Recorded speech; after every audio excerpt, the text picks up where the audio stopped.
A briga pela audiência sempre foi acirrada, porque a Globo sempre deu pau em todas elas. A Globo sempre foi a emissora mais assistida, sabe como é. Bater de frente com os globais não era uma tarefa fácil. A surra de fato era garantida. Era como se um caminhão batesse com um Fusca, como o Batman batesse no Superman e como o Evandro Holyfield nocauteasse o Maguila. Fala galerinha boa, cheguei no estilo Taco Bell. Pra quem não me conhece, eu me chamo Thiago Bertolino. Seja bem-vindo ao meu canal Sou Eu Bertolino. Portanto, solta a musiquinha aí.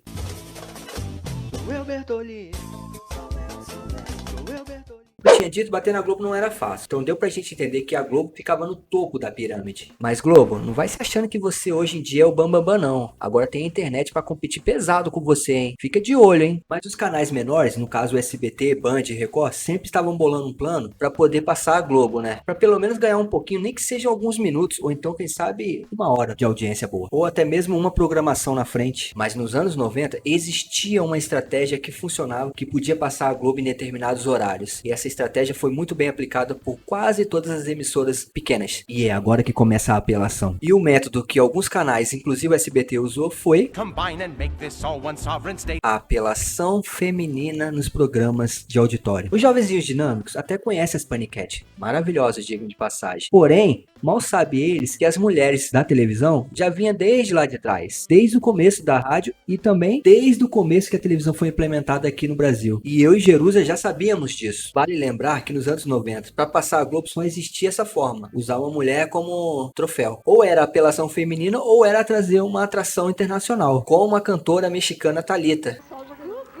Mas é claro que o SBT e outras emissoras não teriam dinheiro para trazer uma Thalita ou um cantor do mesmo gabarito todos os finais de semana, inclusive aos domingos, não é mesmo? Portanto, Thalita, se contente com uma vinda pelo menos uma vez por ano no programa do Gugu. Era só isso e pronto.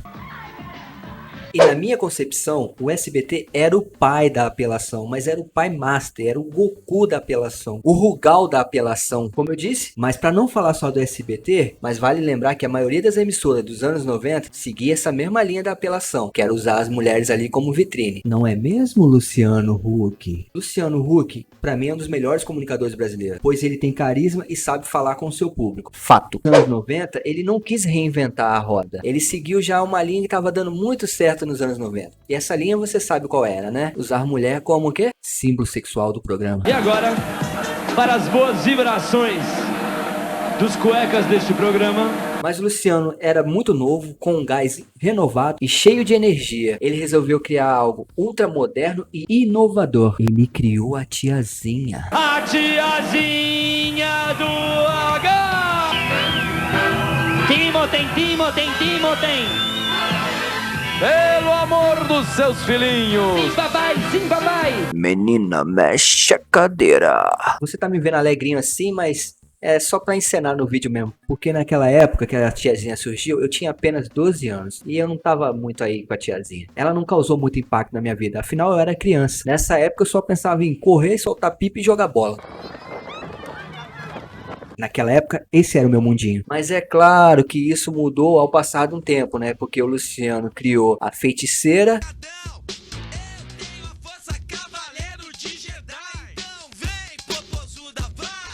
E no início dos anos 2000, ele criou a Dani Bananinha. Por favor, Dani. Vou mostrar pra você o seguinte. Oi, gatinha, quero falar com você. Aí eu já não era mais criancinha, né? Eu já era meio que malandrão. And cost him the use of his pants. Nós sabemos que a única arma que as emissoras, as menores abaixo da Globo, tinha como parâmetro era usar a mulher como sensualidade nos programas de auditório, correto? E o menino Luciano Huck usou e abusou desse artifício. Talvez não fui bem compreendido. Mas diante desses fatos apresentados por mim nesse vídeo, fica uma pergunta. Mas Thiago, por que o SBT você considera como o pai master da putaria? Irei apresentar argumentos que reforçam mais ainda essa minha tese. Vamos começar com o programa Sabadão Sertanejo. O programa Sabadão Sertanejo passava no SBT à noite e apresentado pelo nosso querido e saudoso Gugu. Muito boa noite, amigos de todo o Brasil! Está começando mais um Sabadão. Como esse programa era musical, ele trazia as atrações que estavam bombando na época, né? As atrações sertanejas, é claro, né? Porque se o programa é Sabadão Sertanejo, vai passar hip hop, neguinho. Não tem como, né? Aí eu fico estressado no vídeo, mano. E fico mesmo. Hoje me encontro.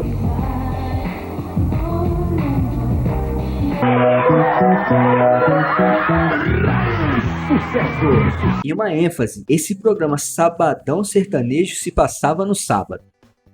Tá, vamos continuar. Passaram nesse programa Leandro e Leonardo, João Paulo e Daniel, Zezé e Luciano, entre outros. Mas esse programa tinha um quadro meio que chamativo, digo, apelativo, chamado Gata Molhada. O quadro do programa funcionava da seguinte forma: a mulher usava uma roupinha branca, uma camisa branca e um shortinho branco e ia direto pro chuveiro. Como a roupa era totalmente branca e por baixo da camisa não tinha nada, algumas coisas ficavam à mostra ali. Assim que ela ficava totalmente molhada, meu jovem. Mas eu disse um pouco à mostra? Acho que eu fui um pouco modesto, foi ou não foi, Jerusa? I let you change me, will that do it? Na real mesmo, mostrava era muita coisa. E rolava uma competição sadia entre as mulheres, né? Nesse banho. Mas o Gugu, como era esperto, ele sempre usava esse quadro no final do programa. Por que será, né? O programa já era sucesso, mas o Gugu, como é esperto, ele resolveu ir mais além. Ele teve uma ideia melhor para deixar o quadro que era chamativo para ficar mais apelativo ainda. Ele resolveu colocar um cofre. Eu vou explicar melhor. Era assim, entre as garotas ficava um cofre. E o que acontecia? As pessoas precisavam desvendar o código do cofre. Só que tinha um pequeno probleminha ali, my friend. Os códigos ficavam 10 centímetros acima do seio das mulheres. E por pobre homem poder desvendar a senha do código e abrir o que estava dentro do cofre, precisava molhar as gatas molhadas. Ganhará um ponto quem abriu o cofre em menos tempo. E detalhe, não precisava molhar muito não. Molhava um pouquinho e já via tudo. É que eu digo a senha, via tudo, né? Só quero deixar bem claro aqui. 54 quilos, deixa eu ver, 54 à direita. E aquela bicha ali no meio. Agora imagina só, o relógio contando, o Gugu falando, muita coisa acontecendo e o pobre homem ter que molhar aquela mulher para poder decifrar a senha. Que correria, né? Que sofrimento que esse homem passou, drama que esse cara deve ter passado, né? Então, esse programa, esse quadro especificamente fez muito sucesso nas décadas de 90 e ficou marcado, e por isso ele deve estar aqui sendo mencionado com muita alegria para os jovens. Como eu falei bastante do Gugu, tem um vídeo aqui que fala um pouco mais do Gugu aqui, tá? Sobre a história dele. Eu passo uma pequena pincelada, dando alguns detalhes do Gugu, que é muito interessante. Se você puder ir lá e conferir, vai lá que você não vai se arrepender, que o vídeo tá bem legal, tá? E deixa aquela likezeira marota pra mim que eu vou agradecer. Muito obrigado, tá bom? Pois bem, agora nós vamos para um outro quadro que se passava na década de 90 também e que fez muito sucesso. Acredite. Fazia mesmo. E como dizia o Galvão Bueno, era teste para cardíacos, amigos. Esse quadro passava no SBT. Novidade! E quem apresentava também era o Gugu. Novidade! Nenhuma novidade por aqui, né? Apelação, mulher, Gugu... Você entendeu? Vários famosos eram convidados. E eles se confrontavam numa batalha de sexo épicas. Gladiadores sedentos pela vitória. Estou falando da prova do batimento cardíaco. Pois os seus batimentos cardíacos eram monitorados em tempo real. E não podia passar de 136 batimentos cardíacos por segundo. Se você se mexe, os batimentos aumentam e aí elas marcam ponto. Agora pensa comigo, como controlar o batimento cardíaco? Como manter abaixo dos 136 segundos? De um lado, uma mulher tirando a roupa na sua frente. Emoção, Guilherme, segura! 122 batimentos. Você está agora... Do outro, o Gugu falando no seu ouvido. Passou dos 120, 130, 110, 136, olha, vai passar mais uma. Esse programa mexia com os batimentos cardíacos do participante, do telespectador e meu também. Algumas mulheres que assistiam esse quadro tinham uma crítica muito forte. Não sei se tinha meio que uma crítica política ali. A crítica era bem assim: nossa, ela nem é tão bonita assim, dá pra ver umas estrias daqui. E também tinha aquelas vovozinhas: nossa, Gugu, que baixaria! Quando que vai passar o De Volta Pra Minha Terra? Falei igual a do top térmico agora. Já a mãe de família, que tava com o maridão do lado ali, não falava nada. Porém, ela ficava de olho no marido. Se o marido mordesse os beijos, fizesse uma piadinha sem graça, ou qualquer gesto suspeito, ele seria um soldado morto. Nossa! Oh, meu amor, estava tendo outro pesadelo, hã? O fato é que Gugu fez escola no requisito apelação. Deixar bem claro aqui que eu não tenho nada contra o Gugu, saudoso Gugu, que Deus o tem. Eu até era fã do Gugu, e pra mim era um dos melhores comunicadores do Brasil. Mas deixa aqui no comentário se você puder. Você concorda que o Gugu era meio apelão? Ele usava as mulheres ali pra subir a audiência e pra deixar outras coisas do jovem subindo, como a emoção?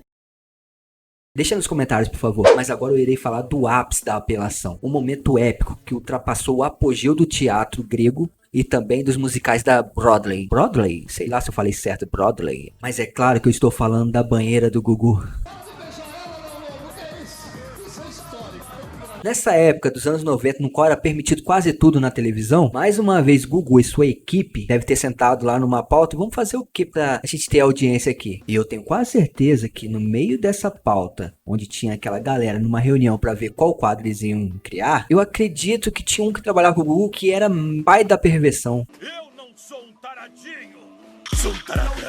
Não é possível, cara. Como que os caras tinham uma ideia assim, maluco? Eu acredito que a banheira do Gugu não tinha em nenhum lugar do mundo. Isso aí foi o ápice da perversão. Provavelmente o Gugu trabalhava com um cara pervertido lá, pra ter essas ideias. Outra coisa também, esse quadro, vale lembrar que ele era estrelado pela musa rainha de todos os jovens adolescentes daquela época. Nossa querida Luísa Ambiel. Ah, Luísa Ambiel, você fere meus sentimentos. Mas a musa, a sereia, a dona da banheira era Luísa Ambiel. Danadinha. E a missão da Luísa era bem simples. Ela tinha que impedir que os caras pegassem os sabonetes que estavam mergulhados na piscina. Era uma briga feia. Mas nossa querida e lindíssima Luísa lutou bravamente e muitas das vezes ela atrapalhou o plano dos homens estarem pegando o sabonete. Ah, você vai ver. Você não conhece a Luísa. A Luísa é forte pra caramba. Salve, Luísa. Tamo junto com você. Como o programa era ao vivo, o risco do biquíni se soltar era altíssimo. E muitos jovens daquela época não queriam uma outra coisa a não ser pensar e torcer para que isso se concretizasse. Menos eu, é claro, né? Só para deixar bem claro aqui, menos eu, porque... Menos eu. Afinal, o programa era ao vivo, né? My friend, quando o biquíni se soltava, era uma festa que eu vou te contar, hein?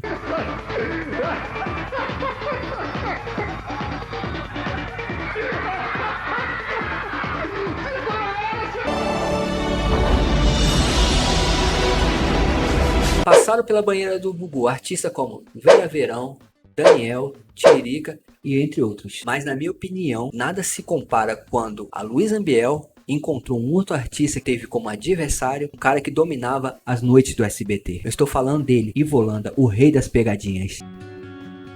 Às vezes rolava uma confusão. Presta atenção nesse momento. Mano, cadê a mão do Ivo? Que encontro épico, hein? De um lado a musa e rainha dos jovens e do outro lado Ivo Holanda, o rei da pegadinha. Só a Luísa sabe onde foi parar.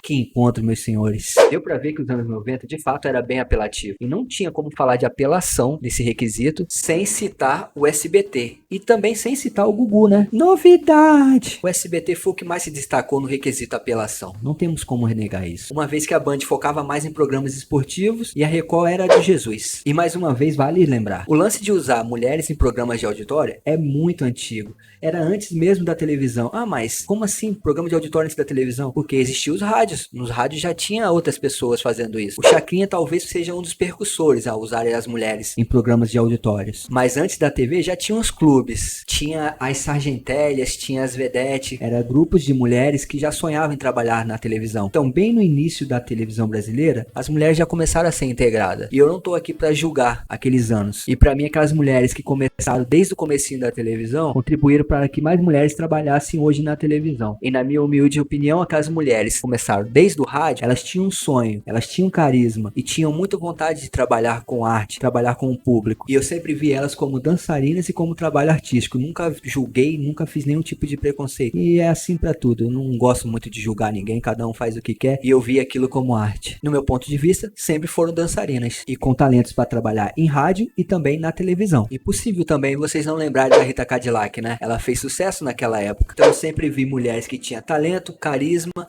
e muito potencial para trabalhar tanto na televisão e na rádio, ok? E voltando aos anos 90, já sabemos que o Gugu, de fato, ele apelou um pouquinho nos anos 90, né? Bom, vou ficando por aqui. Se você gostou do vídeo, deixa aquele like maroto, inscreva-se no canal, diga aí pra mim se faltou alguém, se você lembra de algum programa mais apelativo que esse que eu citei aqui. Será que existia um programa mais apelativo que esses? Muito provavelmente deve sim, mas deixa no comentário aí que eu vou estar lendo e respondendo você, tá bom? Muito obrigado pela sua presença e agora eu fui! Bertolini.